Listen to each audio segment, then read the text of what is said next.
மீகா தீர்க்கதரிசன புஸ்தகம் 5வது அதிகாரத்தின் 9வது வசனத்தை வாசிக்கிறேன், கவனியுங்கள்.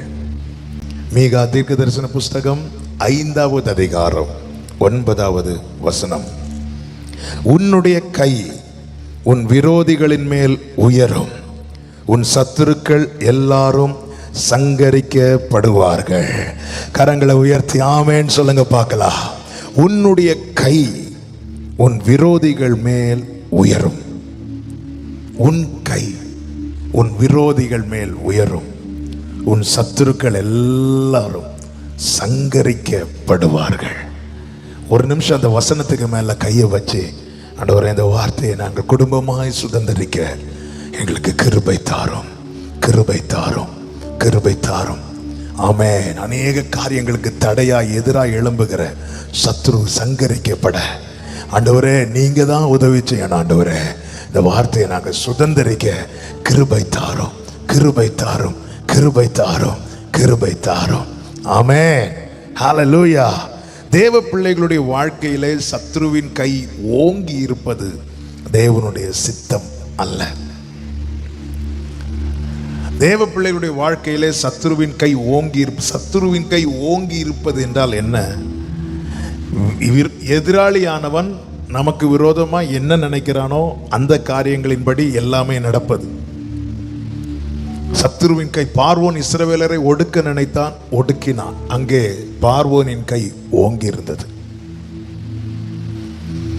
ஜனங்களை அடிமைப்படுத்த நினைத்தான், அடிமைப்படுத்தினான். அங்கே பார்வோனின் கை ஓங்கி இருந்தது. ஜனங்களுக்கு அதுவரை மிருகங்களுக்கு கொடுத்து வந்த வைக்கோலை இனி கொடுக்க கூடாது என்று தடை பண்ணினான். அதே போல தடைப்பட்டது, பார்வோனின் கை ஓங்கி இருந்தது. அவ்விடத்திலெல்லாம் சத்துருக்களின் கை ஓங்கி இருந்ததை பார்க்க முடியும். ஆனால் அதே இடத்துல தேவன் இஸ்ரவேலருடைய கையை சத்ருவின் கைக்கு மேல, விரோதிக்கிறவர்கள் மேல உயரும்படி ஓங்கும்படிக்கு தேவன் கிருபை செய்ததை நம்மால பார்க்க முடியும். இந்த காலை வேளையில் எனக்கு கேட்கிற அன்பு சகோதரா சகோதரி, அன்று செய்தவருக்கு இன்றும் அதை செய்ய முடியும். ஆமென். சத்தமா சொல்லுங்க ஆமென். இந்த புதிய மாதத்தின் ஆரம்பத்தில் இந்த வார்த்தையை தேவன் தர காரணம் என்னவென்றால், ஆமென், நாம் ஜெயிக்க வேண்டும் என்பதுதான் தேவனுடைய சித்தமாக இருக்கிறது. நாம் ஜெயித்தவரை ஆராதிக்கிறோம். ஆமென். எதிராளியான பிசாசின் தலையை நசுக்கினவரை ஆராதிக்கிறோம்.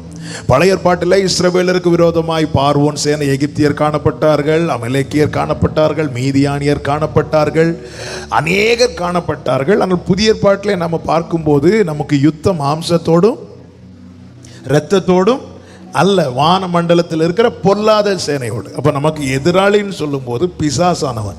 பிசாஸ் என்ன செய்வான் என்றால், அவனுடைய காரியங்களுக்கு வழங்குகிறவர்களை தன் கையில் எடுத்துக்கொண்டு தேவ பிள்ளைகளுக்கு விரோதமாய் செயல்பட வைப்பான். இதுதான் பிசாசின் தந்திரம். பிசாசு எப்படி அட்டாக் பண்ணுவான், தேவ பிள்ளைகளை எப்படி எதிர்ப்பான் என்றால், அவனுடைய காரியங்களுக்கு ஒத்து போகிறவர்கள் யாரோ அவர்களை தன் கையில் எடுத்துக்கொண்டு அவன் தேவ பிள்ளைகளுக்கு விரோதமாய் செயல்பட வைப்பான். யூதாசை கரத்தில் எடுத்து கிறிஸ்துவுக்கு விரோதமாய் செயல்பட வைத்தானே.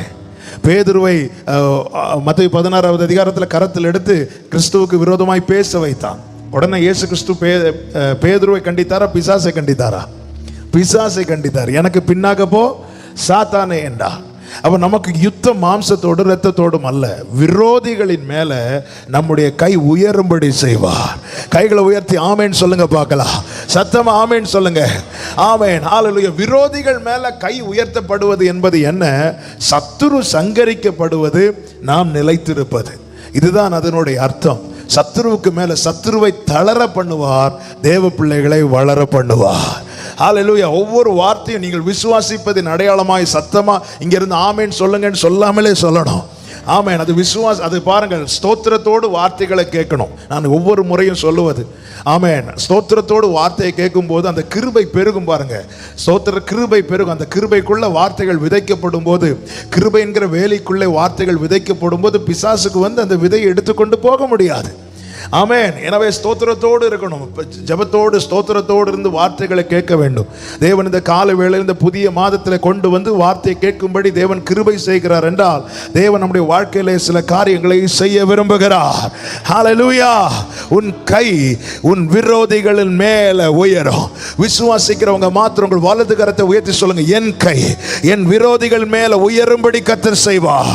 என் கை என் விரோதிகள் மேல, இந்த வார்த்தையை அறிக்கை செய்யுங்க. விசுவாசிக்கிறவங்க சத்தமா அறிக்கை செய்யுங்க, என் கை என் விரோதிகள் மேல உயரும்படி கர்த்தர் கிருபை செய்வார். ஆமென். நம்முடைய கை விரோதிகள் மேல உயரணும்னா ஜெயிக்கணும்.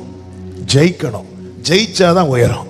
ஜெயிக்கிறவங்க கையை உயர்த்துவாங்கல்ல, ஜெயிக்கிறவங்க தங்கள் நாட்டு கொடியை அசைப்பார்கள். அப்போ சத்துருவை ஜெயிக்கணும். ஜெயம் எப்படி வரும்? ஆமென். 1 கொரிந்தியர் 15:57 சொல்லப்பட்டிருக்கிறது, நம்முடைய கர்த்தராகிய இயேசு கிறிஸ்துவினாலே நமக்கு ஜெயம் தருகிற தேவனுக்கு ஸ்தோத்திரம் உண்டாவதாக. ஹல்லேலூயா. ஜெயம் எங்கிருந்து வரும்? ஜெயம் பரத்திலிருந்து வரும்.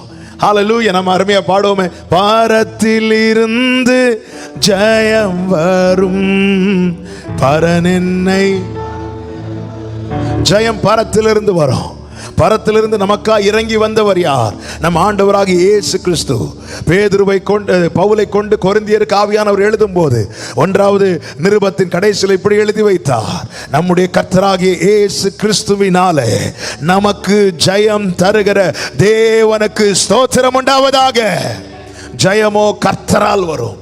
அப்ப அவர்தான் நமக்கு ஜெயத்தை தந்து சத்துருவை தளர பண்ணி நம்முடைய கையை நம்முடைய விரோதிகள் மேல உயரும்படி செய்கிறார். இன்று நீங்கள் சந்திக்கிற பிரச்சனைகள், பிரதிகூலங்கள், தடைகள், இவைகளை கண்டு தளர்ந்து ஒருவேளை நீங்க இந்த கால வேளையில் வந்திருக்கலாம். இந்த வார்த்தையை பிடித்துக் கொள்ளுங்கள். ஆண்டவரே, சில சூழ்நிலைகளை விட்டு என்னால் எழும்ப முடியலப்பா, சத்துரு நெருக்கி கொண்டிருக்கிறானே ஆண்டவரே. ஆமென். நிந்தைகளினாலே, பரியாசங்களினாலே, பிரச்சனைகளை உண்டு பண்ணி போராட்டங்களினாலே நெருக்கி கொண்டிருக்கிறானே ஆண்டவரே. அப்பா, வேதனையா இருக்குது ஆண்டவரே. அநேக நன்மைகளை ஆண்டவரை சுதந்திரிக்க நெருங்கும் போது சத்துரு குறுக்கால வந்து நிற்கிறானே ஆண்டவரே. ஒரு பெலிஸ்தியன் வந்து இஸ்ரவேலரை நிந்தித்தது போல ஆண்டவர் எத்தனை நிந்தைகள் ஆண்டவரே. ஆமென் ஆண்டவரே. பெலிஸ்தியன் தடை செய்வது போல எத்தனை தடைகள் ஆண்டவரே. வளரக்கூடாதபடிக்கு பார்வோன் ஜனங்களை ஒடுக்கினது போல எத்தனை ஒடுக்கப்பட்ட சூழ்நிலை ஆண்டவரே. இது நடுவிலிருந்து எனக்கு ஒரு விடுதலை கிடைக்காதா? இதிலிருந்து எனக்கு ஒரு ஜெயம் கிடைக்காதா என்று இந்த காலை வேளையில யார் யார் பார்த்து கொண்டிருக்கிறீர்களோ, கேட்டுக்கொண்டிருக்கிறீர்களோ, இந்த வார்த்தை உங்களுக்கு தான் தீர்க்க தரிசனமாய் வருகிறது. உன் கை உன் விரோதிகள் மேல உயரும்படிக்கு கர்த்தர் செய்ய போகிறார்.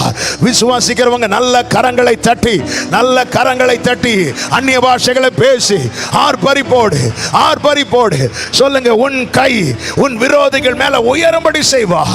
என் கை என் விரோதிகள் மேல உயரும்படி செய்வார். கர்த்தரே இதை செய்வார். அப்ப ஜெயம் எப்படி கிடைக்கும்? இயேசு கிறிஸ்துவினால கிடைக்கும். அப்ப நம்முடைய கையை உயர்த்தும்படி, நாம ஜெயத்தை கொண்டாடும்படிக்கு ஆண்டவர் என்ன செய்கிறார்? இதை மீகா 5வது அதிகாரத்தில் ஒரு 3 காரியத்தை நான் சொல்லுகிறேன். முதலாவது 2வது வசனத்தை வாசிக்க கேட்கலாம். 5வது அதிகாரம் 2வது வசனம். எப்ராத்தா எனப்பட்ட பெத்லெகேமே, நீ யூதாவில் உள்ள ஆயிரங்களுக்குள்ளே சிறியதா இருந்தும் இஸ்ரவேலை ஆள போகிறவர் உன்னிடத்திலிருந்து புறப்பட்டு என்னிடத்தில் வருவார். இஸ்ரவேலை ஆள போகிறவர் உன்னிடத்திலிருந்து புறப்பட்டு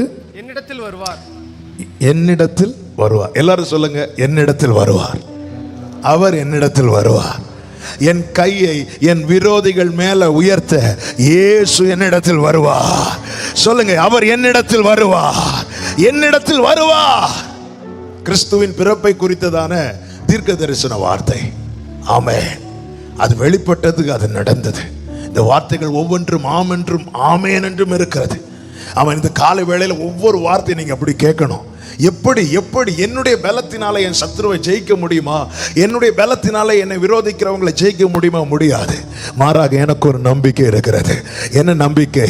என் விரோதிகள் மேல என் கையை உயர்த்த ஆள போகிறவர் என்னிடத்தில் வருவார். சொல்லுங்க, என்னிடத்தில் வருவார். இந்த சிச்சுவேஷன்ல இயேசு வருவார். வந்து என்ன செய்வார் தெரியுமா? உயர்ந்திருக்கிற சத்ருவின் கையை தாழ்த்தி தாழ்ந்திருக்கிற என்னுடைய கையை உயர்த்துவார். ஆமென்.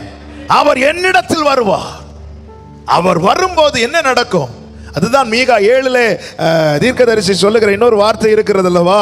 மீகா 7:8 வாசிங்கள். மீகா 7வது அதிகாரம் 8வது வசனம். என் சத்துருவே எனக்கு விரோதமாய் பெருமை பாராட்டாதே, சந்தோஷப்படாதே. நான் விழுந்தாலும் எழுந்திருப்பேன், நான் இருளிலே உட்கார்ந்தா கர்த்தர் எனக்கு வெளிச்சமா இருப்பார். எப்படி வெளிச்சமா இருப்பார்? அவர் என்னிடத்தில் வருவார். ஒளியாகிய கிறிஸ்து, கமான், கைகளை தட்டி ஆண்டவருக்கு மகிமை. அவர் என்னிடத்தில் வருவார். என் சத்துருவே எனக்கு விரோதமாய் சந்தோஷப்படாதே, உன் மேல என் கையை உயரும்படிக்கு செய்ய இயேசு என்னிடத்தில் வருவார். ஆமென் சொல்லுங்க. ஹalleluya. அவர் வருவார். அவர் தான் இதை செய்வார். சத்துருவின் உயர்ந்திருக்கிற சத்துருவை எனக்கு விரோதமா சந்தோஷப்படாதேன்னா, சத்துரு சந்தோஷப்படும்படியான காரியங்கள் நடந்திருக்கிறது. அப்பதான் தேவ பிள்ளை, தேவனை நம்பி இருக்கிற தேவ பிள்ளை சொல்லுகிறான், சத்துருவை எனக்கு விரோதமா சந்தோஷப்படாத, ஓவரா ஆடாத. அவர் வருவார், அவர் வருவார். ஹalleluya. அவர் வருவார். இன்று சத்துருவின் கை ஓங்கினது போல காணப்படலாம். என்னை கேட்கிற அன்பு சகோதரா சகோதரி, எத்தனை பேர் நம்புறீங்க இந்த வார்த்தையை கேட்கதான் இந்த நாளில் கர்த்தர் என்னை கொண்டு வந்திருக்கிறார்? இந்த சத்தத்தை கேட்கதான் கர்த்தர் என்னை கொண்டு வந்திருக்கிறார். ஆமென். வலது கரத்தை உயர்த்தி சொல்லுங்க, அவர் என்னிடத்தில் வருவார். என் விரோதிகள் மேல என் கையை உயர்த்த இயேசு என்னிடத்தில் வருவார். அவர் இருக்கிற இடத்துல அவர் தாங்க ஆளுகை செய்வார். அவர் இருக்கிற இடத்துல அவர் தான் ஆளுகை செய்வார். ஆமென் சொல்லுங்க பார்க்கலாம். அவர் இருக்கிற இடத்துல, இயேசு இருக்கிற இடத்துல அவர் நினைக்கிறபடி தான் நடக்கும்.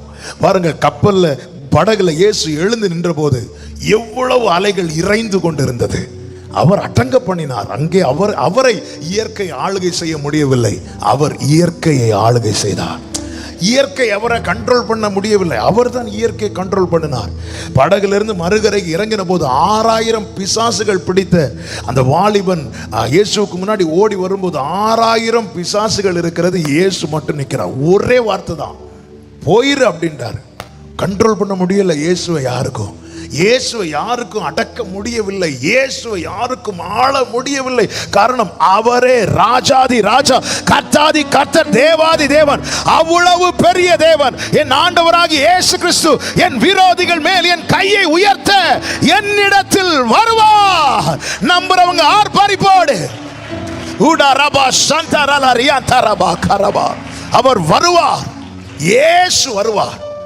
அதான் பரத்திலிருந்து ஜெயம் வரும். அப்படியே கையை உயர்த்தி கண்களை மேல பார்த்து சொல்லுங்க, எனக்கு ஜெயம் பரத்திலிருந்து வர ஆண்டவரே. பரன் என்னை காக்க வல்லோ. அவர் வருவார். இந்த சூழ்நிலையை மாற்ற அவர் வருவார்.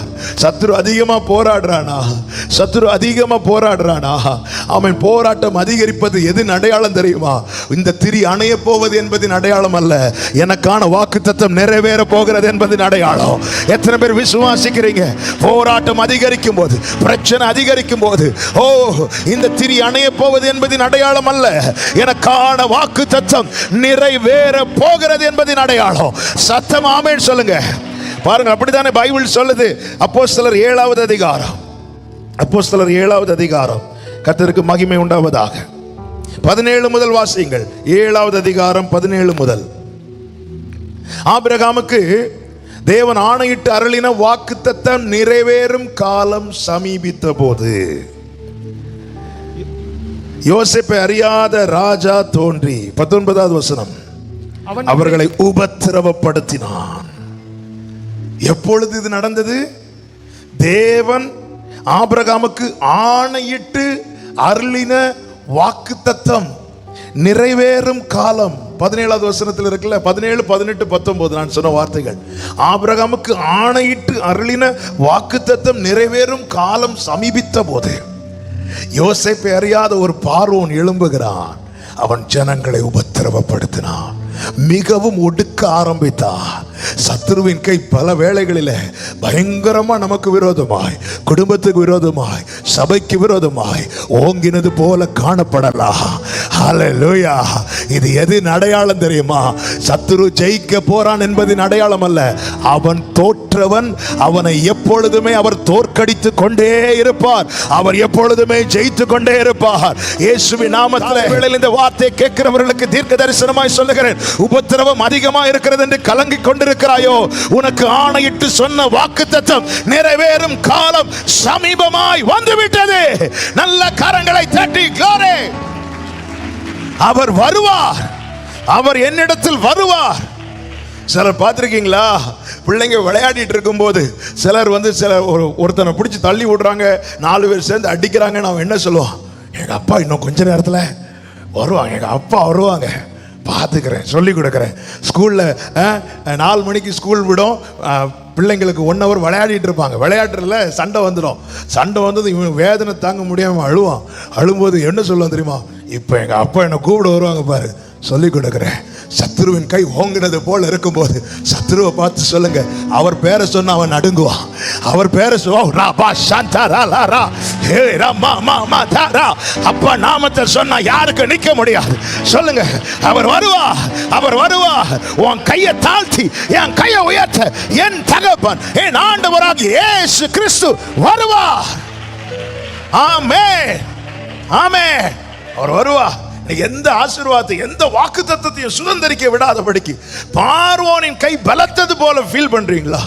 ஒரி பண்ணாதீங்க, அவர் வருவார். அவர் ஒரு பக்கத்தில் பார்த்து சொல்லுங்க, அவர் வருவார், அவர் வருவார். அவன் பார்த்து சொன்னா போதும், நீ கை கொடுக்கணும்னு தேவையில்லை. பக்கத்தில் பார்த்து சொல்லுங்க, அவர் வருவார். 2 பேரை பார்த்து சொல்லுங்க, அவர் வருவார், அவர் வருவார். என் கையை உயர்த்த வருவார். நீங்க நம்பிக்கையா சொல்றீங்களான்னு எனக்கு தெரியல. என் உள்ளம், என் ஆவியில நான் களி கூறுகிறேன். என் ஆண்டவர் ஆமென் வருவார், ஆமென், அவர் வருவார், அவர் வருவார். ஹல்லேலூயா. அலைகள் உயர்ந்திருந்தது, சீஷர்களின் படகு தாழ ஆரம்பித்தது. இயேசு வந்தார், அலைகள் தாழ்ந்தது, படகு உயர்ந்தது. ஹல்லேலூயா. வருவாருங்க, வருவாருங்க. கர்த்தருக்கு மகிமை உண்டாவதாக. நேரம் அதிகம் போகிறது. அவர் என்ன செய்கிறார்? என் கையை விரோதிகள் மேல உயர்த்த அவர் என்னிடத்தில் வருவார். 2வது அவர் செய்கிற காரியம் என்ன? 4வது வசனத்தை பாருங்க. அவர் நின்று கொண்டு கர்த்தருடைய பலத்தோடு 5:4 வாசிங்க. அவர் நின்று கொண்டு வாசிங்க, கரெக்ட். அவர் நின்று கொண்டு கர்த்தருடைய பலத்தோடும் தம்முடைய தேவனாகிய கர்த்தருடைய நாமத்தின் மகத்துவத்தோடும் மேய்ப்பார். ஆகையால் அவர்கள் நிலைத்திருப்பார்கள். 2வது அவர் என்ன தெரியுமா செய்வார்? தளர்ந்து இருக்கிற என்ன நிலைத்திருக்க பண்ணுவார். முதல்ல என்ன ஸ்டடி பண்ணிட்டு தான் அங்க ஃபைட் பண்ணுவார். ஹல்லேலூயா. வந்துட்டு என்ன ஸ்டடி பண்ணுவார்? நான் கொஞ்சம் முன்னாடி ஒரு எக்ஸாம்பிள் சொன்னேன். எங்கள் அப்பா வருவார், அப்பா வருவார். அப்பா வந்த உடனே முதல்ல என்னப்பா ஆச்சு? ஒன்றும் இல்லைப்பா, நான் இருக்கிறேன்ப்பா. அவனை ஸ்டடி பண்ணிட்டு தான் 2வது ஃபைட் பண்ணுவார். ஸ்டடி பண்ணுறார். என்ன சொல்கிறார்? நின்று கொண்டு மேய்ப்பார். அவர் மேய்ச்சலின் ஆடுகள் நாம. அதுதானே சங்கீதக்காரன் சொல்லுகிறான். 100வது சங்கீதம் 3வது வசனம். நாம் அவர் ஜனங்களும் அவர் மேய்ச்சலின் ஆடுகளுமா இருக்கிறோம். கையை உயர்த்தி சொல்லுங்க, அப்பா உம்முடைய மேய்ச்சலின் ஆடு ஆண்டவரேடா, உம்முடைய மேய்ச்சலின் ஆடு நான் ஆண்டவரே. ஆமென். 95வது சங்கீதத்தின் 7வது வசனத்தில் சங்கீதக்காரன் சொல்லுகிறார், அவர் நம்முடைய தேவன், நாம் அவர் மேய்ச்சலின் ஜனங்களும் அவர் கைக்குள்ளான ஆடுகளுமா இருக்கிறோம். மேய்ச்சலின் ஜனங்களும் கைக்குள்ளான ஆடு. ஆண்டவரே உங்க கையில் இருக்கிறப்பா, நான் உங்க கையில் இருக்கிறேன்ப்பா, உங்ககிட்ட தருகிற ஆண்டவரே. அவர் மேய்க்கும் போது என்ன ஆகும் தெரியுமா? அவர் நின்று கொண்டு மேய்ப்பார். அவர் பலத்தோடும் அந்த வசனத்தை ஒரு விஷயம் கூட வாசிங்க. அவர் நின்று கொண்டு கர்த்தருடைய பலத்தோடும் நம்முடைய தேவனாகிய கர்த்தருடைய நாமத்தின் மகத்துவத்தோடும் மேய்ப்பார். அப்படி மேய்க்கும் போது என்ன உண்டாகும் தெரியுமா? அவருடைய பலமும் அவருடைய மகத்துவமும் பலவீனமான நம்மை பலப்படுத்தும், தளர்ந்த நம்மை திடப்படுத்தும், நலிந்த நம்மை புஷ்டியாக்கும். இப்படி அவர் மேய்த்து நம்மை திடமாய் நிற்க பண்ணுவார். நம்ம நிற்க வைப்பார். விழுந்து கிடக்கிற நம்மை நிற்க வைப்பார். அதை தானே மீகா சொல்லுகிறான், என் சத்துருவே எனக்கு விரோதமா சந்தோஷப்படாத, நான் விழுந்தாலும் எழுந்திருப்பேன். இன்னைக்கு சில சூழ்நிலையில நீங்கள் விழுந்தது போல ஃபீல் பண்றீங்களா? வலது கரத்தை உயர்த்தி இப்ப சொல்லுங்க, நான் விழுந்தாலும் எழுந்திருப்பேன். எப்படிப்பா எழும்ப போற? அவருடைய பலத்தினாலும் அவருடைய மகத்துவத்தினாலும் அவர் என்னை நிலைத்திருக்க பண்ணுவார். அவர் வருவார், வந்து என்ன ஸ்டடி பண்ணுவார், என்ன நிலைத்திருக்க பண்ணுவார். ஹல்லேலூயா. என்னை பலப்படுத்துகிறவர், என்னை பலப்படுத்தி எனக்கு சகாயம் பண்ணுகிறவர். அப்படித்தானே சொல்லுகிற, நான் உன்னை பலப்படுத்தி உனக்கு சகாயம் பண்ணுவேன், என் நீதியின் வலது கரத்தினால் உன்னை தாங்குவேன். என் நீதியின் வலது கரத்தினால் உன்னை தாங்குவேன். ஹல்லேலூயா. Thank you Father. ஆமென். அவர் வருவார், வந்து நிலைப்படுத்துவார். அடுத்தவர் என்ன செய்கிறாராம்? ஆமென். கர்த்தருக்கு மகிமை உண்டாகட்டும்.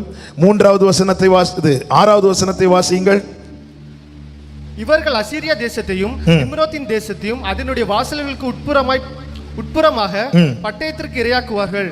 அசீரியன் நம்முடைய தேசத்தில் வரும்போது நம்முடைய எல்லைகளை மிதிக்கும் போதும் அவனுக்கு நம்மை தப்புவிப்பார். கையை உயர்த்தி ஆமென் சொல்லுங்க பார்க்கலாம். அவர் வருகிறார், அவர் நிலைத்திருக்க பண்ணி அடுத்து பாதுகாக்கிறார். நம்மை ப்ரொடெக்ட் பண்ணினதுக்கு அப்புறம் தான் ஃபைட் பண்ணுவார். நிலைத்திருக்க பண்ணுகிறார், பாதுகாக்கிறார். அசீரியனுக்கு தப்பு வைக்கிறார். யார் அசீரியன்? ஏசாயா 52வது அதிகாரம் 4வது வசனத்தில் சொல்லப்பட்டிருக்கிறது, முகாந்திரம் இல்லாமல் ஒடுக்குகிறவன். அதாவது எகிப்திலே அடிமைப்பட்டிருந்த போது எகிப்தியரால இஸ்ரவேல் ஜனங்கள் பாதிக்கப்பட்டார்கள். அடிமைத்தனத்திலிருந்து வெளியே வந்த பிறகு, இரத்தத்தினால் மீட்கப்பட்ட பிறகு அசீரியன் ஒடுக்க ஆரம்பிக்கிறான், அசீரியன் எதிர்க்க ஆரம்பிக்கிறான். அப்போ ஒரு காரியம் தெளிவாய் தெரிகிறது, ரட்சிக்கப்பட்ட தேவ பிள்ளைகளுக்கு விரோதமாய் போராடுகிறவன் அசீரியன். ரட்சிக்கப்பட்ட நான் அதை ஆரம்பத்தில் சொன்னேன், நமக்கு யுத்தம் மாம்சத்தோடு இரத்தத்தோடு கிடையாது, வான மண்டலத்தில் இருக்கிற பொல்லாத சேனையோடு. இந்த அசீரிய ஆவி என்ன தெரியுமா? முகாந்திரம் இல்லாமல் ஒடுக்குவான். இந்த ஏசாயா 52:4 மட்டும் வாசிங்க. ஏசாயா 52:4. பூர்வத்தில் என் ஜனங்கள் தங்கும்படி எகிப்துக்கு போனார்கள். அசீரியனும் முகாந்திரம் இல்லாமல், பிரச்சனையே இருக்காது. நம்ம எந்த பிரச்சனையுமே பண்ண மாட்டோம். திடீர்னு வருவான் இடையில. யார், அதான் சொன்னேன் அல்லவா, யார் அவனுக்கு வழங்குகிறார்களோ அவங்கள கையில் எடுப்பான். அது இயேசுவோடு கூட இருந்த யூதாஸ் ஆனாலும் சரி, இயேசுவுக்கு எதிராக இருக்கிறவங்க ஆனாலும் சரி, கூட இருக்கிறவங்களை கொண்டானாலும் சரி, எதிராக இருக்கிறவங்களை கொண்டானாலும் சரி, முகாந்திரமே இருக்காது, பிரச்சனையே இருக்காது. ஆனா ஒடுக்குவான். முகாந்திரம். இவன் தான் அசீரியன். இதுக்கு விரோதமாய் நம்முடைய கை ஓங்க வேண்டுமானால் இயேசு வரணும். அவரால் மாத்திரம் இதை செய்ய முடியும். அவர் என்ன செய்கிறார் தெரியுமா? அசீரியனுக்கு தப்பு வைக்கிறார். ஆமென். ஏசாயா 8வது அதிகாரம் அதனுடைய 7வது அதிகாரம் 4 முதல் 7 வரை உள்ள வசனங்கள் பார்த்தீர்களானால், யூதாவுக்கு விரோதமாய் அசீரியன் திட்டம் போடுவான். அவனை, யூதாவை மடங்கடிக்க, யூதாவை நிர்மூலமாக்க திட்டம் போடும்போது கர்த்தர் சொல்லுவார், நீங்க அவங்களுடைய யோசனைகளை கண்டு பயப்பட வேண்டாம் சொல்லிட்டு 7வது வசனத்தை வாசிங்க. கர்த்தராகிய ஆண்டவர் என்ன சொல்லுகிறார்? அந்த ஆலோசனை நிலை நிற்பதில்லை, அதன்படி சம்பவிப்பது இல்லை. அப்போ எதிராளியினுடைய யோசனைகளை, நமக்கு விரோதமாய் சத்துரு கொண்டிருக்கிற துர் ஆலோசனைகளை கர்த்தர் என்ன செய்கிறார்? எப்படி நம்மை பாதுகாக்கிறாராம்? சத்துருக்களின் ஆலோசனைகளை அபத்தமாக்குகிறார். கொஞ்சம் யோசித்து பாருங்க. நிறைய போராட்டங்களை சந்தித்திருக்கலாம், ஆனால் சத்துரு நினைத்தபடி நம்முடைய வாழ்க்கையில் நடந்திருக்குமானால் இன்னைக்கு நம்ம ஏதாவது மிச்சம் இருந்திருக்குமா? இல்லை. எத்தனை போராட்டங்கள், எத்தனை நெருக்கங்கள், அதையும் தாண்டி நாம நிக்க காரணம் என்ன? காரணம் ஒண்ணுதான், அவனுடைய ஆலோசனைகள் எல்லாம் அபத்தமாக்குகிற ஒரு தேவன் எனக்கு இருக்கிறார். கைகளை உயர்த்தி ஆமென் சொல்லுங்க. அது மாத்திரமல்ல, அவர் என்ன செய்கிறார்? ஏசாயா 31வது அதிகாரம் அதனுடைய 5வது வசனம். ஏசாயா 31வது அதிகாரம் 5, 8, 9 வசனங்களை வாசியுங்கள். பறந்து காக்கிற பட்சிகளைப் போல சேனைகளின் கர்த்தர் எருசலேமின் மேல் ஆதரவாயிருப்பார். அவர் அதை காத்து தப்பு பண்ணுவார். அவர் கடந்து வந்து அதை விடுவிப்பார். அவர் வர்றது நம்மை நிலைத்திருக்க பண்ணுவதற்கு மாத்திரமல்ல, நம்மை காத்து தப்ப பண்ண. 8வது வசனத்தை வாசிங்கள். அப்பொழுது வீரனுடைய பட்டயம் அல்லாத பட்டயத்தாலே அசீரியன் விழுவார். அசீரியன் விழுவார். நீசனுடைய பட்டயம் அல்லாத பட்டயமே அவனை பட்சிக்கும். அவன் பட்டயத்துக்கு தப்ப ஓடுவான். அவன் வாலிபர் கலைந்து போவார்கள். 9வது வசனம். இது எப்படி நடக்கும்? இது எதனால் நடக்கும்? 9வது வசனம். அவனுடைய கண்மலை பயத்தினால் ஒளிந்து போகும். அவர்களுடைய பிரபுக்கள் கொடியை கண்டு கலங்குவார்கள். எந்த கொடி? என் மேல் பறக்க விட்ட ஜெய கொடி, என் மேல் பறக்க விட்ட நேச கொடி, அந்த கொடியை கண்டு glory, அசீரியன் கலங்குவான்.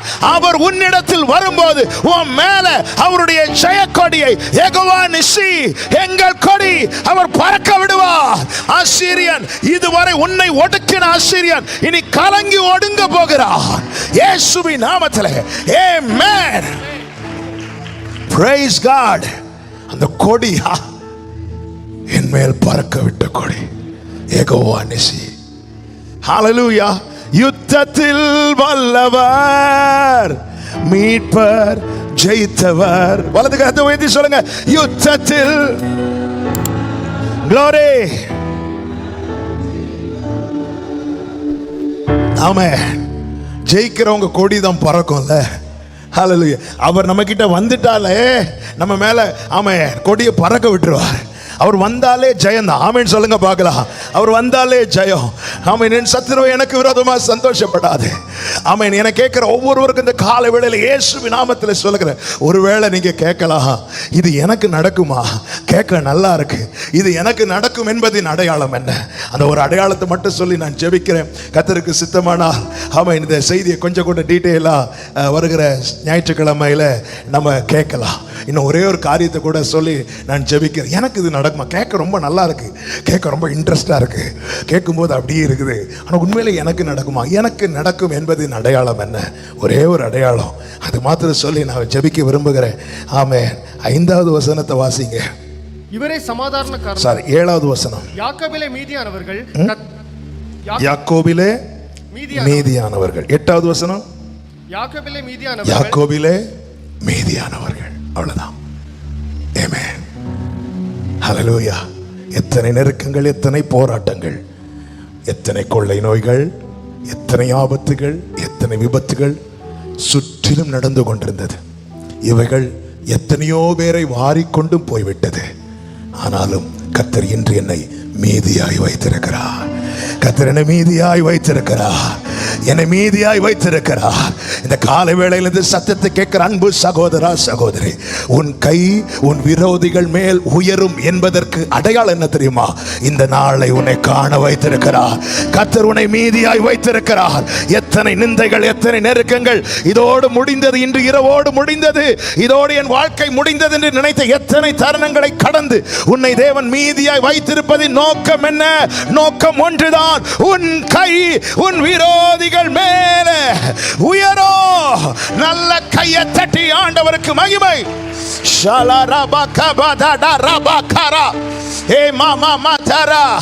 கர்த்தர் மீதியாய் வைத்திருக்கிறார். ஆமென், ஆமென். நம்புங்கள், அவர் வருவார். அவர் என்ன ஸ்டடியாக்குவார், என்ன ஸ்டடியாக்குவார், என்ன நிலைப்படுத்ததான். ஆமென். வார்த்தையை தந்துட்டே இருப்பார். ஆபிரகாமுக்கு 75 சொன்னதை 100 நிறைவேற்றினார். ஆனால் அதுக்கடையில் எவ்வளோ பேசியிருப்பார் தெரியுமா? அவனை பலப்படுத்த வல்லவன் ஆனானா. அப்போ வல்லவன் ஆக்க வேண்டிய மேய்ச்சலை கொடுக்கணும்ல, கொடுக்கிறார். அவர் மேய்ப்பார், நிலைத்திருக்க பண்ணுவார். அவருடைய பலத்தோடும் அவருடைய மகத்துவத்தோடு மேய்க்கும் போது ஆமென் நலிந்த நம்முடைய வாழ்க்கை புஷ்டியாகும். தளர்ந்த அனுபவம் திடப்படும். ஆமென். மெலிந்த அனுபவம் பலப்படும். அவர் நிலைப்படுத்தி நம்மை பாதுகாத்து அவர் வரும்போதே ஒரு கொடியை பறக்க விட்டுருவார். ஆமென். வேற கண்ட்ரி பிரசிடென்ட்லாம் இந்தியாவுக்கு நம்ம நாட்டுக்கு வரும்போது நம்ம கொடி கூட அவங்க நாட்டு கொடியும் பறக்கும். ஏன்னா அந்த பிரசிடென்ட் இங்கே இருக்கிறார். வரும்போது அந்த கொடி, அமெரிக்கன் பிரசிடென்ட் வரும்போது அமெரிக்க ஃப்ளாக் இந்தியாவில் பறக்கும். ஒவ்வொரு பெரிய பெரிய நாட்டு தலைவர்கள் வரும்போது அவங்க கொடி பறக்கும். என் தேவன் வரும்போது வேற எந்த கொடியும் பறக்காது. ஆமாம். அந்த கொடிக்கு 2 பேர் உண்டு. ஒன்று நேச கொடி, இன்னொன்று ஜெயக்கொடி. அவர் கூடாரத்திலிருந்து பார்க்கிற எனக்கு அது நேச கொடியா தெரியும். வெளியிருந்து பார்க்கிற அசீரியனுக்கு அது ஜெயக்கொடியா தெரியும். மா அந்த கொடியை கண்டு நான் கலக்குவேன், அசீரியன் கலங்குவான். ஹல்லேலூயா. நல்ல கையை தட்டி ஆமென், ஆமென். ஹல்லேலூயா. உன் கை உன் விரோதிகள் மேல உயரும். நம்புங்கள். இதன் அடையாளம் என்ன? கர்த்தர் என்னை மீதியா வச்சிருக்கிறார். ஆமென்.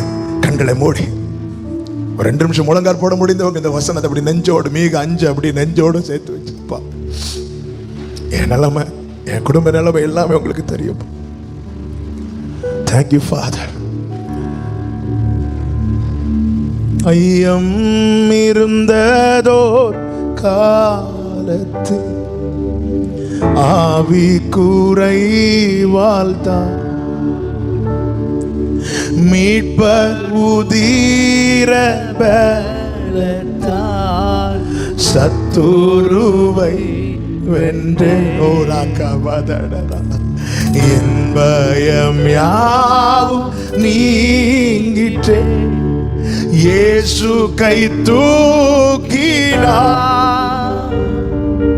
முற்றும் என் உள்ளம் இந்த கால வேளையில எத்தனை பேர் ஆண்டவர் மாத்திட்டார், எத்தனை பேருடைய பயத்தை ஆண்டவர் நீக்கிட்டார். முற்றும் என் உள்ளம்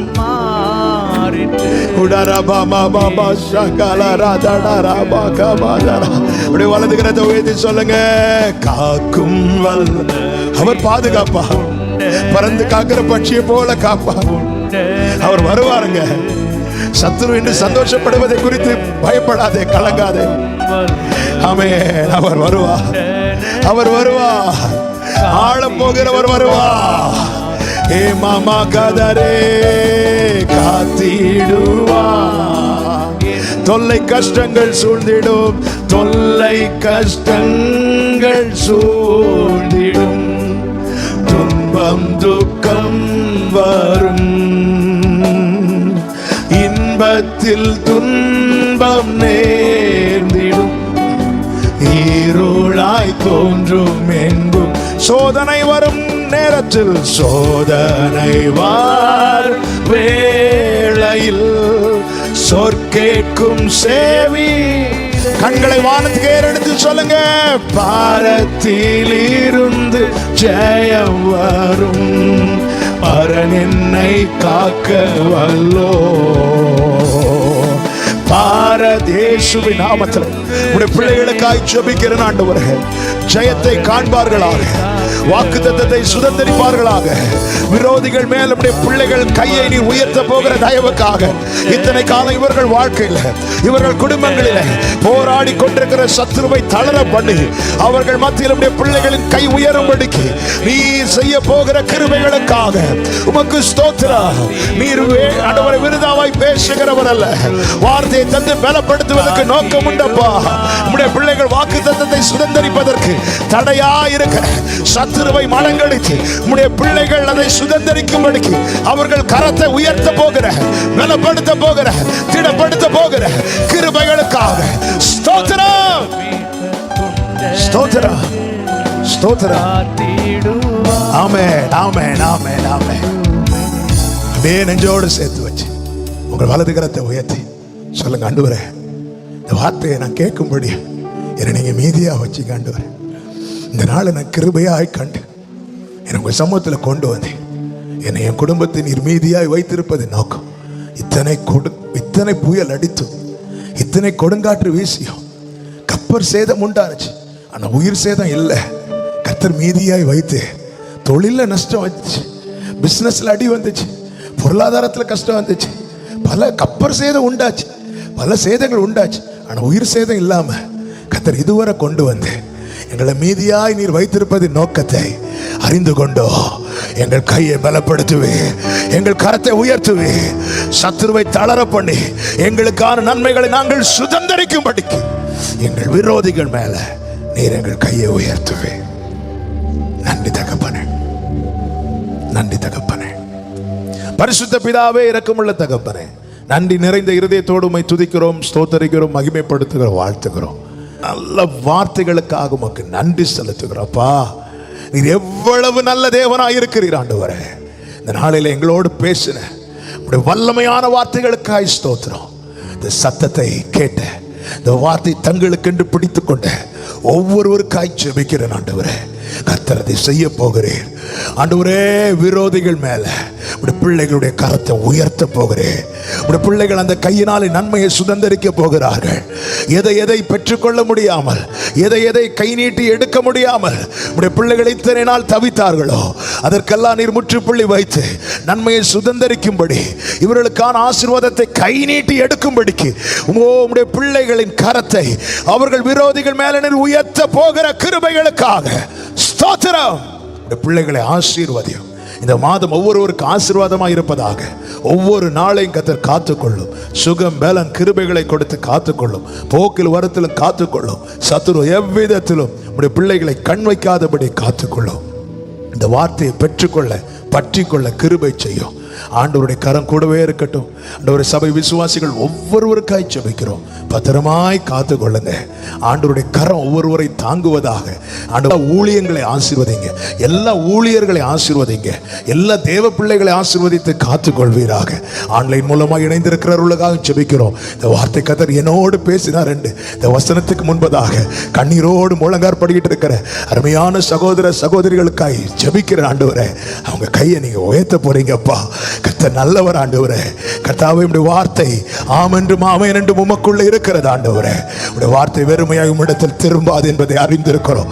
தேவன் பெரிய காரியங்களை செய்யும். உம்முடைய பிள்ளைகளை சாட்சியாய் நிறுத்தும். இந்த கூடுகையினால் ஏற்பட்ட எல்லா கனம் மகிமை துதி ஸ்தோத்திரங்கள் ஒருவருக்கு மாத்திரம் செலுத்துகிறோம். இரட்சகர் இயேசு கிறிஸ்துவின் நாமத்தில் ஜெபிக்கிறோம் எங்கள் இரக்கமுள்ள நல்ல பிதாவே, ஆமென். எல்லாரும் சேர்ந்து சொல்லுமே, என் ஆத்துமாவே கர்த்தரை ஸ்தோத்திரி, முழுமே கர்த்தருடைய பரிசுத்த நாமத்தை ஸ்தோத்திரி. என் ஆத்துமாவே கர்த்தரை ஸ்தோத்திரி, கர்த்தர் செய்த சகல உபகாரங்களை மறவாதே. ஆமென். ஹalleluya, ஹalleluya. God bless you. சமாதானத்தோடு போய் வாருங்கள். கர்த்தர் உங்கள் ஒவ்வொருவரையும் ஆசீர்வதிப்பாராக.